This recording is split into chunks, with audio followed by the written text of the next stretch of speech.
এই যে, কেউ আছো? কেউ কি শুনতে পাচ্ছো আমার কথা? বাঁচাও আমাকে, বাঁচাও! খুব বিপদে পড়েছি, আমাকে বাঁচাও! দয়া করে এসে দেখো আমাকে, আমি খুব বিপদে পড়েছি, বাঁচাও আমাকে! কি গো ভাই, কেউ শুনছো? শুনতে পাচ্ছো? একটু এদিকে আসো না, দেখো আমি কি বিপদে পড়েছি, একটু বাঁচাও আমাকে, বাঁচাও, বাঁচাও! কত বেলা হয়ে গেল, এবার বাড়ি গিয়ে হাজার একটা কাজ পড়ে আছে। রান্না করা, কুটনো কাটা, বাসন ধোয়া, চান করা। জানি না কখন কি হবে। বাজারেও তো ভালো কিছু পেলুম না। কি রান্না করবো তা কে জানে।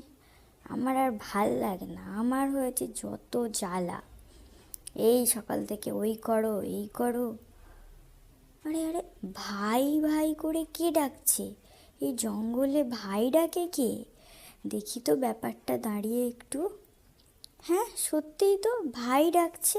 ও মা, এই যে দেখি একটা বাঘ খাঁচায় পড়েছে। খাঁচার দরজা বন্ধ। তাহলে যাই একটু সামনে এগিয়ে দেখি কি বলছে বেটা। এই যে, এই যে আমি ভাই ডাকছিলাম, কিন্তু এখন তো দেখছি তুমি বোন। বোনটি আমার, খাঁচার দরজাটা খুলে দাও দয়া করে, খুব বিপদে পড়েছি, দয়া করে খুলে দাও খাঁচার দরজা। তা বটে, আমি খাঁচার দরজা খুলে দিই আর বাইরে বেরিয়ে তুমি আমাকেই আগে খাও, তাই না? এমা, না না, তোমাকে আমি খাবো না। আর মানুষ খাওয়া তো আমি কবেই ছেড়ে দিয়েছি।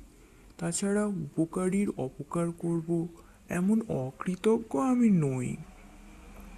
নাও তবে, খাঁচার দরজা দিলাম খুলে।